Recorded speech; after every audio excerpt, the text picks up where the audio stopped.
Supreme Commander Vexterra of the Kryvax Empire stood at the observation deck of the Stellar Dominion, her iridescent scales shifting colors with barely contained anticipation.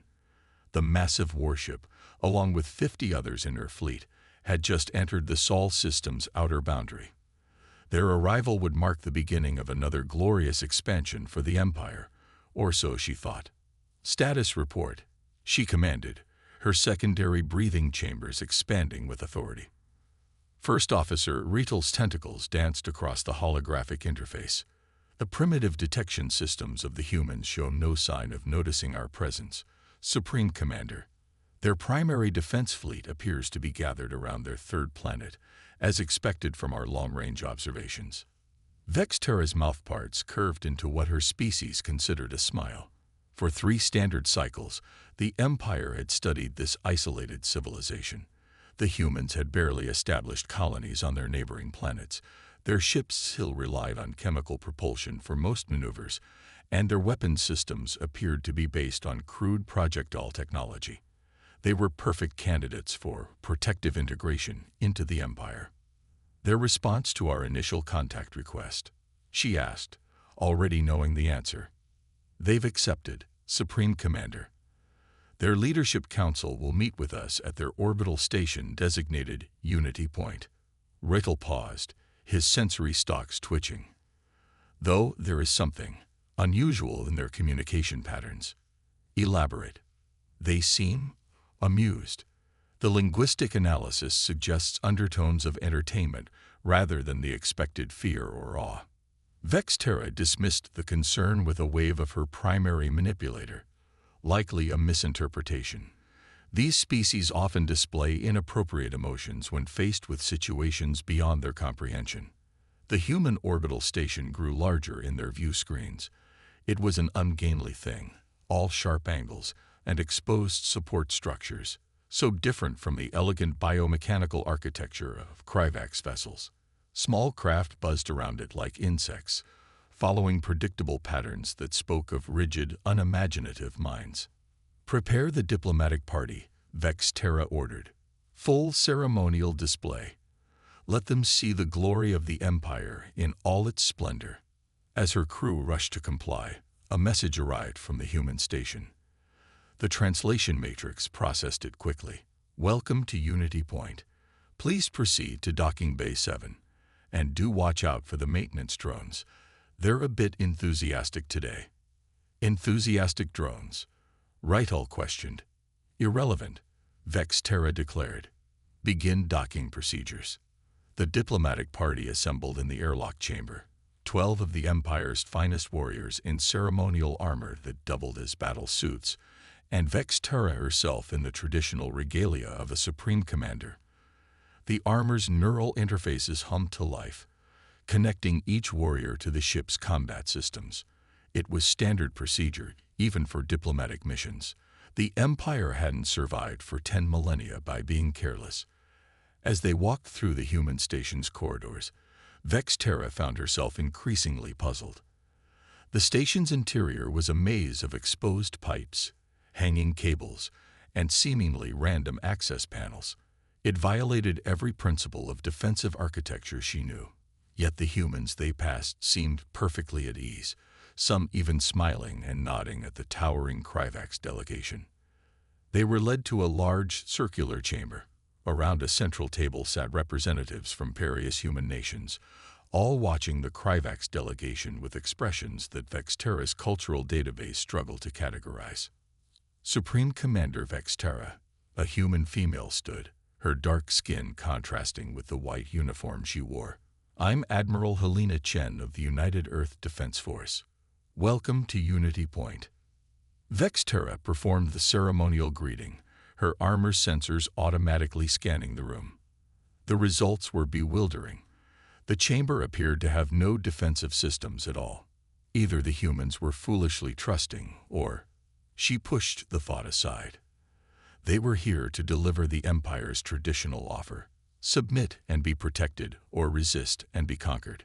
It was a simple choice, one that hundreds of species before them had faced. "Noble humans," Vexterra began, her translator converting her harmonics into their crude audio-only language. We come bearing the light of the Empire's wisdom. For 10,000 years, we have guided lesser species toward their proper place in the galactic order. Today, we offer you this staying gift. Admiral Chen's smile widened slightly. That's a very generous offer, Supreme Commander. Though I'm curious, did your scans happen to pick up any quantum fluctuations when you entered the system? The question caught Vextera off guard. What relevance does that have to our offer? Oh, none at all, Chen replied cheerfully. Just making conversation. Please, continue telling us about our proper place in the galactic order. Something was wrong. The humans weren't following any of the expected behavioral patterns. There should be awe, fear, or at least concern. Instead, they sat there, watching the Kryvax delegation with expressions that seemed almost predatory. Perhaps, Chen suggested into the awkward silence, you'd like to begin by explaining why your fleet's quantum shields have been gradually desynchronizing since you entered our system. It's quite fascinating to watch, really. Supreme Commander Vextera's scales flickered to a dangerous shade of crimson. Our quantum shields are operating at peak efficiency, she declared, but even as the words left her mouth, her neural interface was flooding with alerts from the fleet. Are they? Admiral Chen tapped her datapad casually. Because from what we're seeing, they're experiencing a fascinating resonance cascade. You might want to have your engineers check the gamma band frequencies. We noticed they're particularly susceptible to local gravitational fluctuations. First Officer Rietl's tentacles were practically writhing with anxiety as he whispered, Supreme Commander, she's correct. Our shields are experiencing unprecedented interference patterns, but our scans show no weapons, no energy signatures that cold. Silence, Vextera hissed. She turned her attention back to Chen, her voice dripping with carefully measured condescension. Your primitive understanding of our technology is amusing, Admiral, but— Oh, I apologize, Chen interrupted, still smiling. I didn't mean to imply we were responsible for the shield degradation. That's just physics doing its thing. Though I suppose we did add a few quantum resonators to our system's Kuiper belt objects about 6 months ago. Pure research purposes, you understand. Something about studying gravitational waves. The implications hit Vextera like a plasma burst. 6 months ago. They had known. But how? The Kryvax stealth systems were perfect, their observation posts undetectable. Would you like to know what else we've been researching? Chen's voice had lost its friendly edge. Dr. Patel, would you care to explain? A slight man with silver-streaked hair stood up from the far end of the table. Certainly, Admiral. You see, Supreme Commander, we've been particularly interested in the way your biomechanical ships interface with their crews. Fascinating technology, really. The neural links, the shared consciousness network, the way it all connects to your weapon systems. He paused, adjusting his glasses. Did you know that such systems can be incredibly vulnerable to what we call quantum entanglement poisoning? More alerts flooded Vextera's neural interface. Across her fleet, weapon systems were going dark, biomechanical interfaces were reporting errors, and the shared consciousness network was experiencing unprecedented disruptions. What have you done? She demanded, her ceremonial armor suddenly feeling like a trap rather than protection. Done. Chen raised an eyebrow. Nothing at all. We're simply having a diplomatic conversation, while various natural phenomena occur around us. Though I should mention that your ship's neural interfaces might experience some discomfort in the next few minutes. A side effect of quantum decoherence, I'm afraid. Nothing personal. Vextera's secondary hearts were pounding. This wasn't possible. Humans were primitive, their technology centuries behind the Empire's. They couldn't possibly have developed countermeasures to systems they'd never encountered before. Perhaps, a new voice spoke up, we should discuss the real reason for your visit.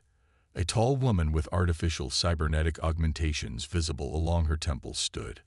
I'm Dr. Sarah Mitchell, Xenotechnology Division.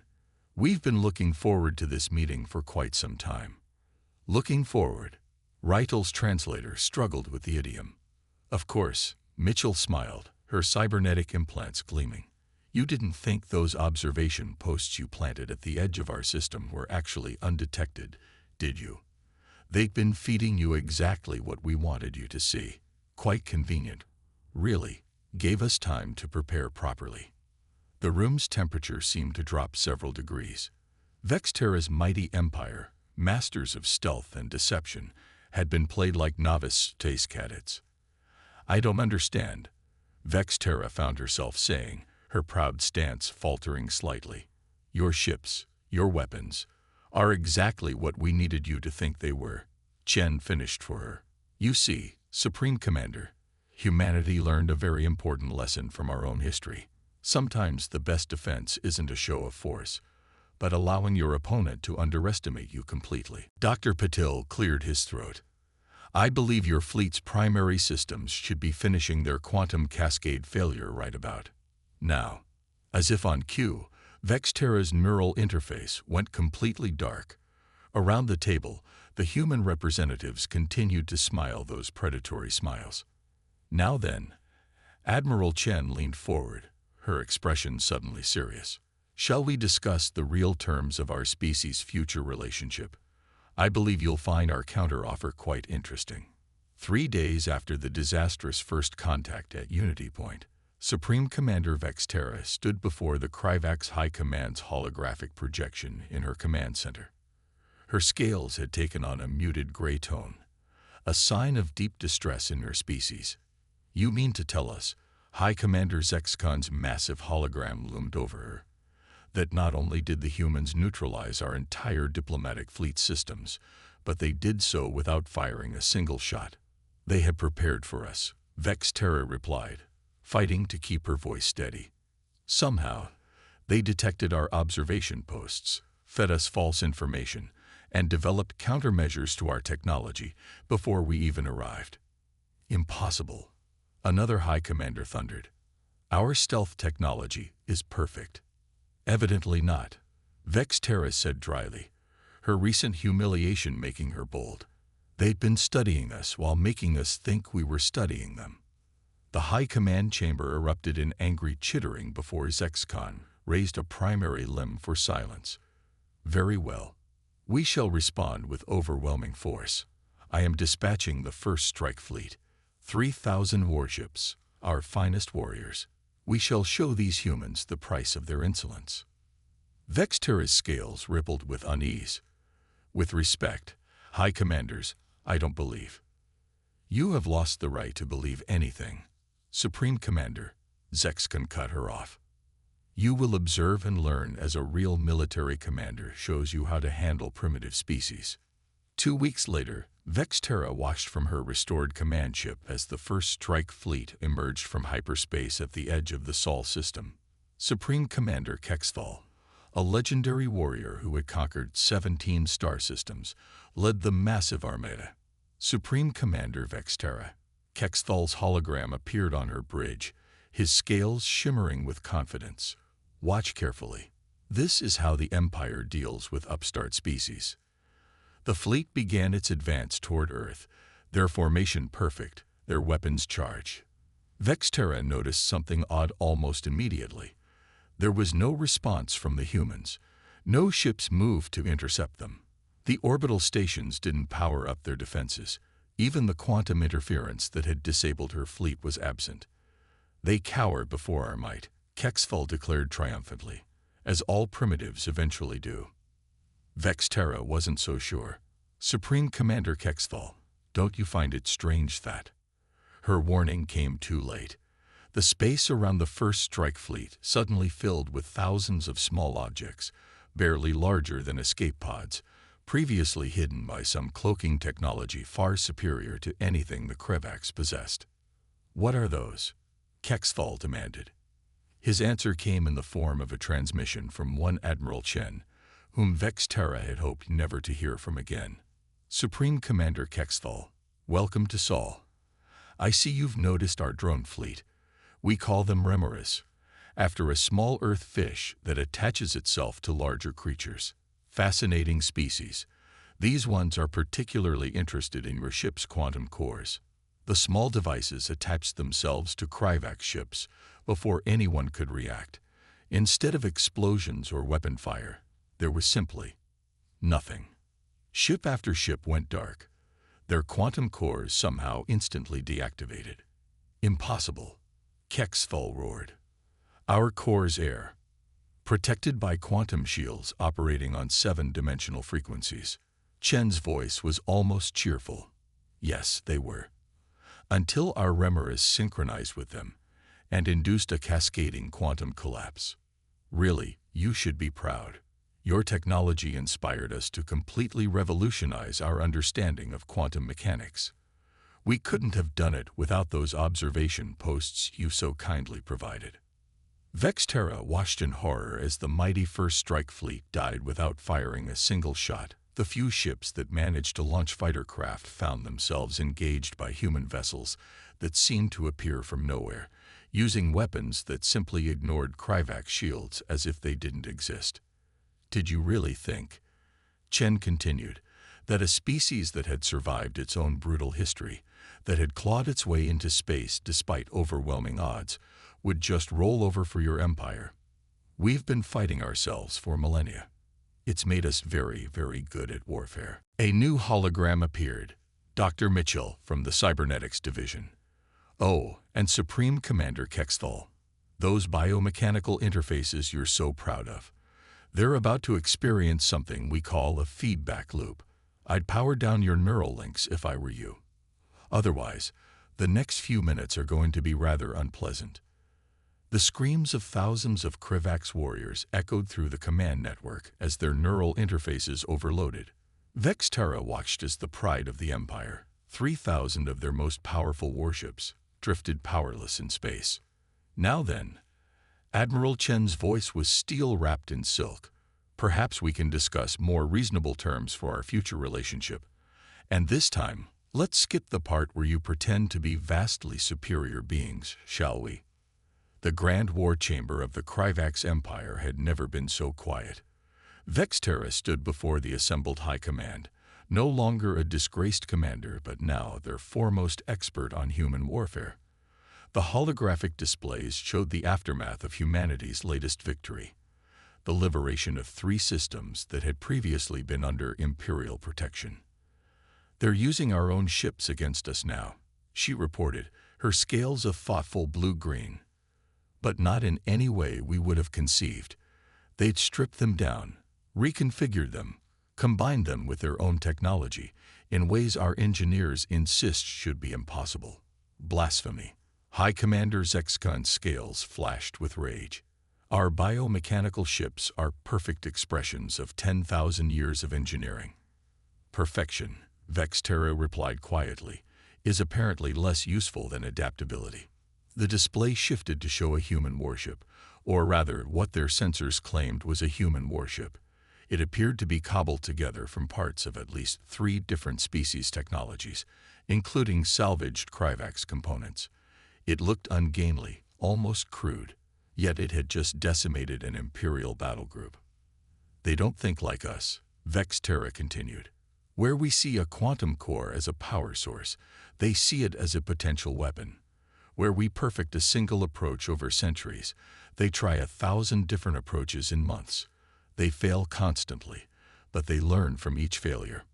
Dr. Sarah Mitchell's last transmission played in the chamber.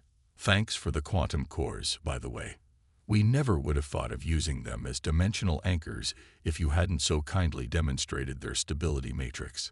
The way they interface with our modified zero-point field generators is just beautiful. Bit volatile, sure, but that's half the fun. They're mad, one of the younger commanders declared. No sane species would experiment with such dangerous combinations of technology. That madness has cost us 1/3 of our fleet, Vexterra countered. And they're not just beating us militarily. They're understanding our technology better than we do, finding applications we never imagined. The display showed a captured human research facility. Inside, Teams of scientists and engineers were dissecting Kryvak's technology with almost childlike enthusiasm, their augmented minds processing possibilities at incredible speeds. Every defeat teaches them more about us, Vex Terra explained. But we learn nothing about them because they never use the same approach twice. In our last engagement, they turned our own gravity wells against us. Before that, they weaponized our communication networks. Tomorrow, they'll probably come up with something entirely new. Surely they must run out of ideas eventually, another commander suggested hopefully. Vex Terra's scales rippled with dark amusement. They have something called science fiction. For centuries, they've been imagining ways to fight superior alien forces. They've essentially been planning this war since before they discovered fire. The chamber erupted in confused chittering.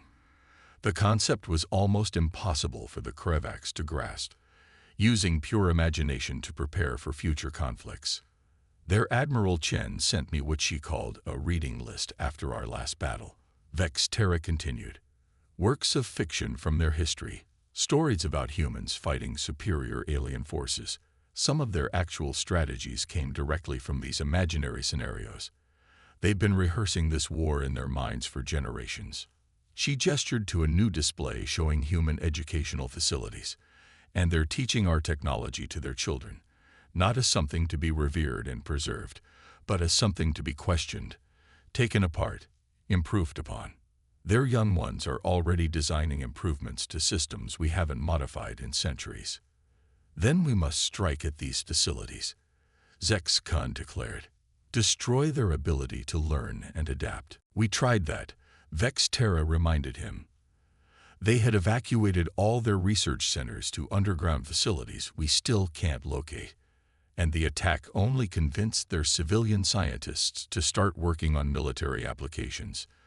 Do you know what they call it? Open source warfare. They share their discoveries freely among themselves, building on each other's ideas at a pace we can barely comprehend.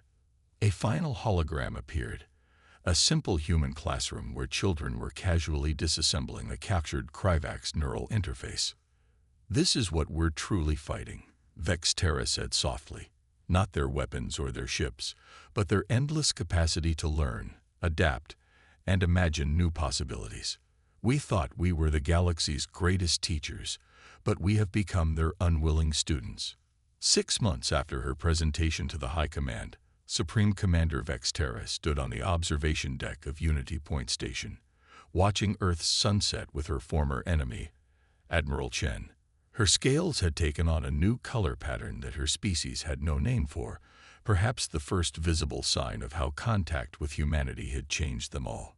Your evacuation ships have cleared the Centauri sector, Chen reported, sliding a datapad across the table. The last of your colonial populations are heading home safely. 10,000 years of empire. Vex Terra mused, her translator struggling to convey the complex harmonics of her voice. Undone in less than a standard year by a species that still uses combustion engines in some of their vehicles. Chen smiled that familiar smile that had once infuriated Vex Terra. You're still thinking about it wrong. We didn't undo your empire. We're transforming it. That's why I asked you here today. The holoprojector activated, showing a new ship design unlike anything Vex Terra had ever seen. It clearly incorporated both human and Kryvak's technology, but in ways that seemed to enhance both rather than simply combining them. Your scientists worked with ours on this, Chen explained. Once they stopped trying to protect your technological purity and started actually innovating. Well, it turns out you have quite a few brilliant minds who were just waiting for permission to experiment. Vex Terra's scales flickered with surprise.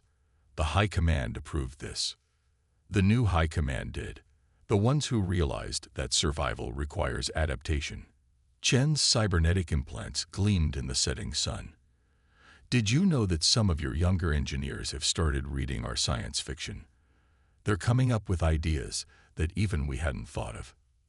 A small drone, one of the dreaded Remeris that had helped bring down the Empire, floated past the window. But now it bore markings of both human and Kryvak's design. Like everything else, it had evolved. "We're not interested in destroying the Kryvax," Chen continued. "We never were. We just wanted to make sure you understood that the galaxy isn't yours to rule. But now that that's settled," she gestured to the holoprojector, "we've detected signals from beyond the galactic rim. Something's out there, something big. We think both our species might want to be ready for it." Vexterra felt her secondary heart skip a beat. "You want to work together? After everything we did? Your empire tried to conquer us because you thought you were superior," Chen said simply. "We stopped you because we needed to. But now we're offering something better than conquest: partnership. Your experience and our innovation. Your stability and our creativity. Besides," she added with a grin, "we got all these science fiction stories about humans and aliens working together to save the galaxy. It'd be a shame not to try it out." The hologram shifted to show new shipyards being constructed in orbit around Mars. Kryvax biomechanical engineering merged with human quantum technology, creating vessels that neither species could have designed alone. In the research centers below, human and Kryvax scientists worked side by side, their different approaches to problems yielding solutions neither would have found alone. "There's a human saying," Chen said softly, "pride goes before a fall. Your empire fell because of pride, but your species can rise again through humility. The question is, are you ready to learn as eagerly as you once tried to teach?" Vexterra watched as another hybrid ship took shape in the orbital yards. Its design was neither purely human nor purely Kryvax, but something new, something better. Her scales shifted to that nameless new color again as she realized. This was how evolution was supposed to work. Not through conquest and domination, but through adaptation and cooperation. Besides, Chen added with that familiar twinkle in her eye, "We've got at least a dozen movies about former enemies teaming up to face a bigger threat. As your people are learning, our fiction has a funny way of becoming reality." The sun finally set behind Earth, but the orbital shipyards gleamed with activity. Humanity had done more than defeat the mighty Kryvax Empire. They had shown them a better way forward. And as Vexterra watched humans and Kryvax working together to build something new, she understood at last. True strength wasn't about domination or technological superiority. It was about the ability to change, to adapt, to imagine new possibilities. The greatest empire in the galaxy hadn't been destroyed by humanity after all.